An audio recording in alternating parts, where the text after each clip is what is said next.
Coming up, a VSU student falls victim to a shooting. And the Eastern equine encephalitis virus is closer to home than we expected. Your News Valdosta starts now.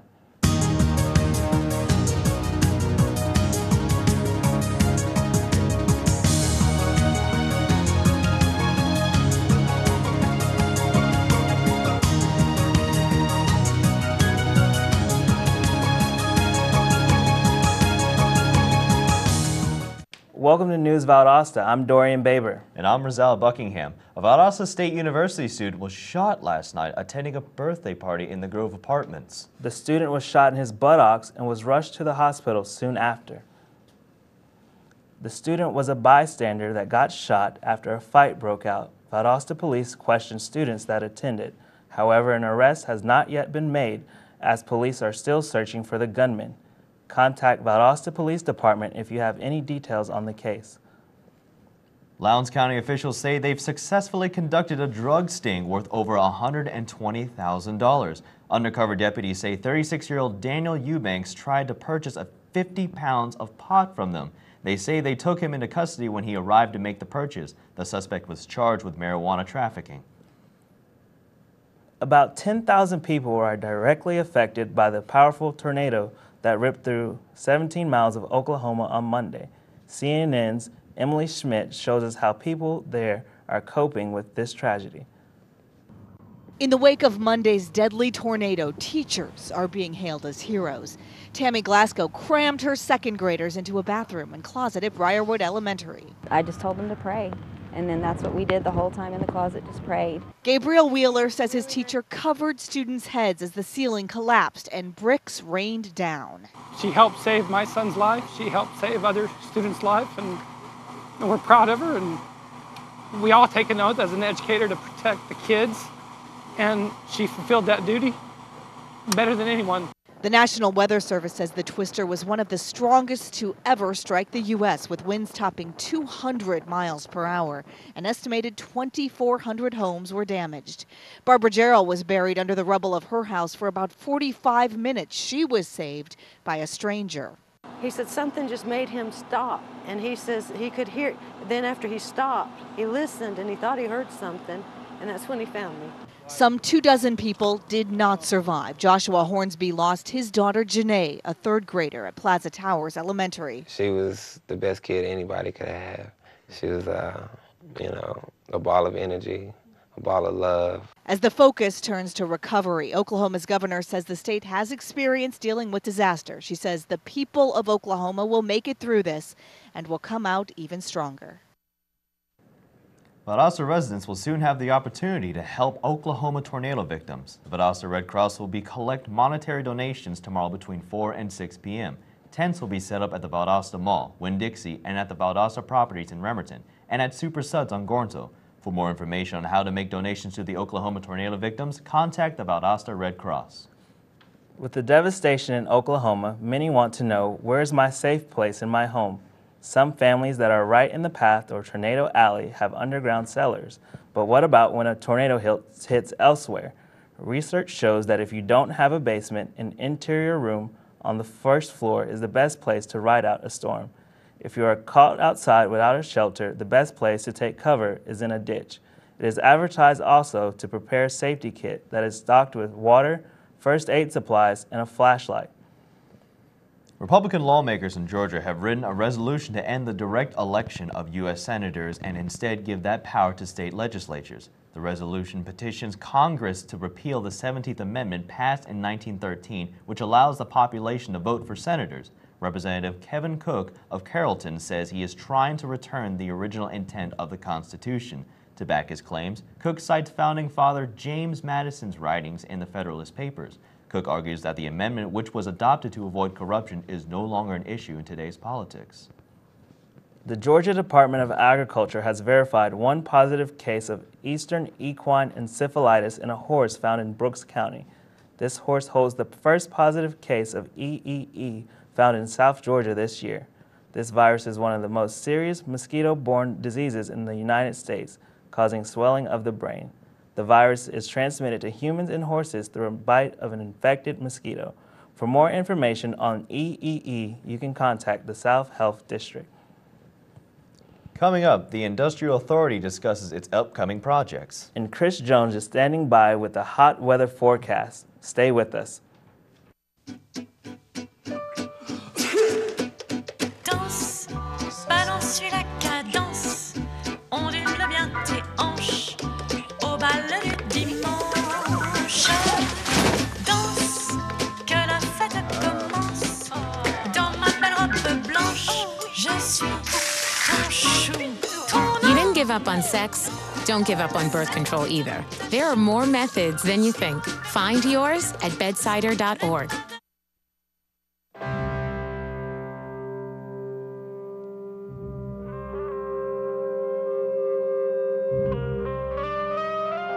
$7,000 high school students drop out every school day. That's a line of desks more than 4 miles long. We can keep students in school. Visit boostup.org and take the first step.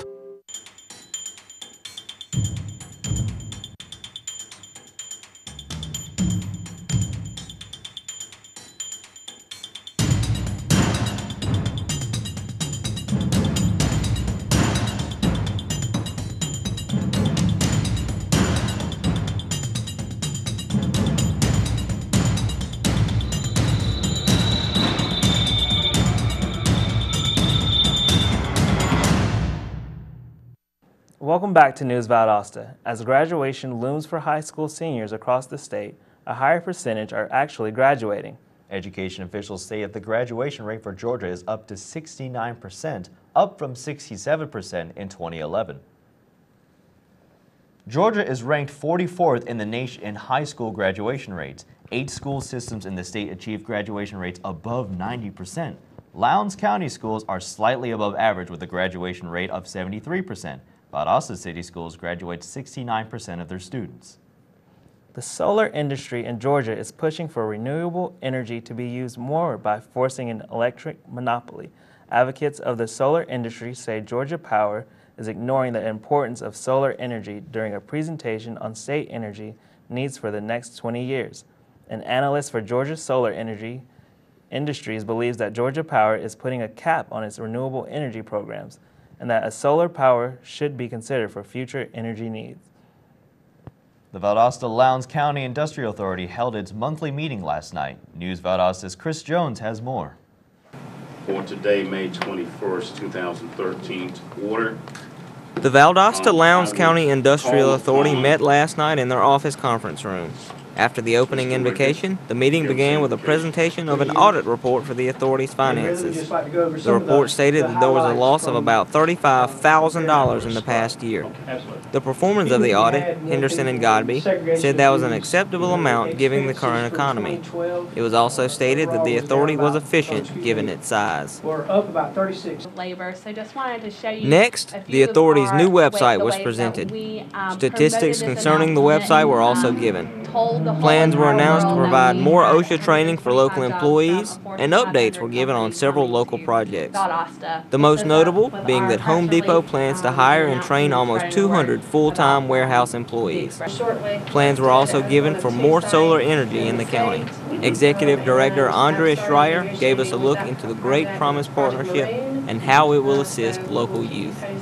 It is designed to help our students starting in the elementary, middle school phase as they go into high school to encourage them to graduate and gather skills to help prepare them for the future.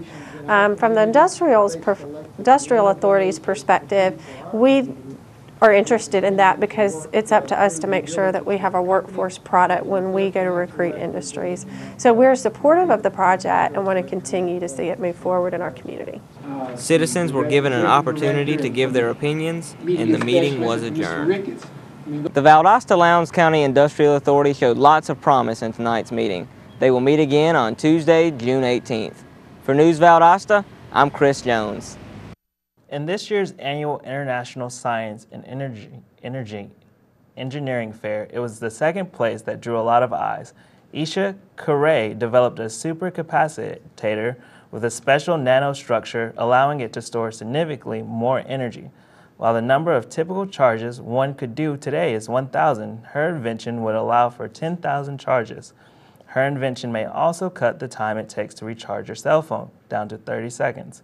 She received the Intel Foundation Young Scientist Award and a $50,000 scholarship. It's warming up outside even though we are still a few weeks from the start of summer. Local weatherman and birthday boy Chris Jones has more. Chris? Thanks, Dorian. Taking a look at your local weather, it is hot out there. Still going to be a warm one tonight, low of 67 degrees overnight. Partly cloudy skies, a slight chance of rain, about 20%. And look out, it is humid out there. I'm sure you've already noticed. That's just South Georgia weather. Taking a look at tomorrow, 91 degrees, isolated thunderstorms in the area, 30% chance of rain, so keep that umbrella handy. But all in all, not a bad day. Same old song and dance for this time of year. Hot out there again tomorrow. Like I said, UV index all the way up to 11. It is extreme. Make sure you put on some sunscreen, cover up, and limit time outdoors. Also, drink plenty of water. Pollen index is at a 5 tomorrow, which is medium. And love is in the air for hickory, mulberry, and walnut. That's all for your weather today. Back to Rizal. Thanks, Chris. Coming up, Shelby Mitchell has a look at sports. Stay with us.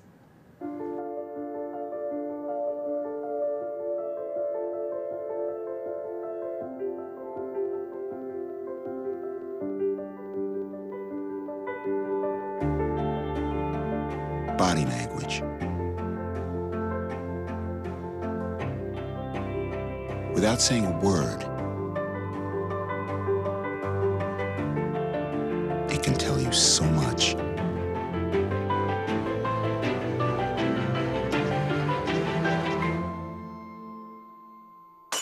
Like someone is having a stroke. Know the sudden signs. Learn fast. F, face drooping. A, arm weakness. S, speech difficulty. T, time. Time to call 911 immediately. The sooner they get to the hospital, the sooner they'll get treatment. And that can make a remarkable difference in their recovery. Learn the body language, the sudden signs, and spot a stroke fast.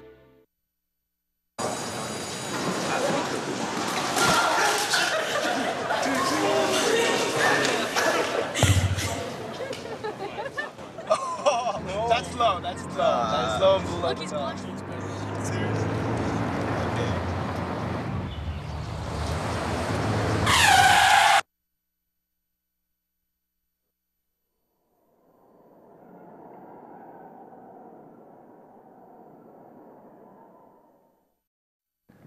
Welcome back to News Valdosta. A busy night in sports as there's action in the NBA and with the Atlanta Braves. Shelby Mitchell is standing by with an update of all the action, including a local team's activities last night. Shelby? Thanks, Dorian. The Lady Blazers softball team arrived safely in Salem, Virginia last night. The Blazers will take on Malloy College tomorrow at 2:30. To watch the game, you can visit the NCAA website. Last night, the Cleveland Cavaliers won the NBA draft lottery for the second time in 3 years, giving them the #1 overall pick for the 2013 NBA draft. The Orlando Magic fell short one spot to #2, while the Washington Wizards jumped from #8 to the 3rd spot. Kentucky's Nerlens Noel is expected to be #1 pick in this year's NBA draft. Greg Popovich of the Spurs and Lionel Hollins of the Grizzlies square off in Game 2 of the Western Conference semifinals. Taking it to the 3rd quarter, Tony Parker pulls up and nails the jumper. Spurs lead by 18. Later in the 4th, Grizzlies on a run, Tony Allen takes a hard foul from Manu Ginobili. He would sink both free throws to make it a 2-point game. Next possession, Mike Connolly with a floater to the score at 85 and send the game into overtime. With time winding down in OT, Tim Duncan hits the runner to give San Antonio a 4-point lead. San Antonio would hang on to win the game 91-87 and take a 2-0 lead in the series. On to the Diamond, Braves take on the Twins at Turner Field. A moment of silence was observed before the game in honor of those impacted by the Oklahoma tornadoes. Heavy rain in the 3rd would force a rain delay. We pick it up here in the 4th with Brian McCann's solo home run, making the score 3-2. Hayward gets a hit, but Jamie Carroll makes a great defensive play to throw him out at first. Bottom of the 9th, Braves down 1. Pinch hitter Evan Gaddis goes yard to tie the game for the Braves. Freddie Freeman flares one to right off Minnesota's Brian Dunsing, and Hayward comes around to score on the game-winning RBI. Braves win 5-4, and the Twins' losing streak extends to 7 games. And that's a look at your sports for today. Back to you at the news desk. Thanks, Shelby. Coming up, we'll tell you about events coming up throughout the weekend. And we'll tell you about the rising popularity of tattoos. Stay with us.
When you throw away money on wasted electricity, you're throwing away everything you could have bought with it. Saving energy saves you money. Learn more at EnergySavers.gov. Welcome back to News Valdosta. Award-winning artist Brother Dej will be coming to Valdosta tonight at 9 o'clock to perform at Ashley Station. The Louisiana native embraces his heritage by adding a Cajun, French, and Irish flair to all of his music. Most recently, Dej was featured on the Django Unchained soundtrack, but is also known for his 9 albums and 2 books. If you are a lover of the arts, this will be the performance you definitely do not want to miss. Are you looking for something amazing this weekend? Sean Harper will perform at the Lighthouse Grill in Lakeland Saturday. Joe Smothers will open up for Hopper at 4:30, and Joe will take the stage at 6:30. Food and drinks will be provided by Ashley Eaton starting at 3 o'clock. Don't forget to bring your lounge chairs and enjoy a night filled with music and food. The popular trend of tattoos is at an all-time high. News Valdosta's Jeremy Harden has more. Tattoos have become a rising tradition. There's an ongoing rumor that says once you get one, you won't stop there. People get tattoos for memorials, spiritual reasons, or just to show off their body as a piece of art. Which comes to the point, what drives an artist to do what they do? Local Firehouse Inc. shop owner has this to say. I actually used to draw for a tattoo artist that was here in town years ago, and this is back when you walk in and you pick out a picture off the wall and you tattoo it. He was one of those kind of guys that he couldn't draw anything really, but he could copy a picture. So he would come to me and I would draw stuff for him. Shops all across America are grasping the concept of getting tatted up. Valdosta is also trying to get into this concept. With News Valdosta, I'm Jeremy Harden. The world's longest burning light bulb went out last night, but fortunately flickered back to life this morning. The Centennial bulb, located at Fire Station 6 in San Francisco, is the oldest light bulb still operating, having helped to light the fire station for over 111 years. The bulb can be viewed online on the Bulb Cam, which can help to bring attention to the light bulb going out for approximately 7 hours. Finally, on this day in history, 69 years ago, a 3-cent stamp was released commemorating a steamboat's voyage across the Atlantic Ocean. But not just any steamboat. 125 years prior, steamship Savannah was the very first steam-powered vessel to cross the Atlantic in 1819. The ceremony of the stamp release was held in the city of Savannah on May 22, 1944.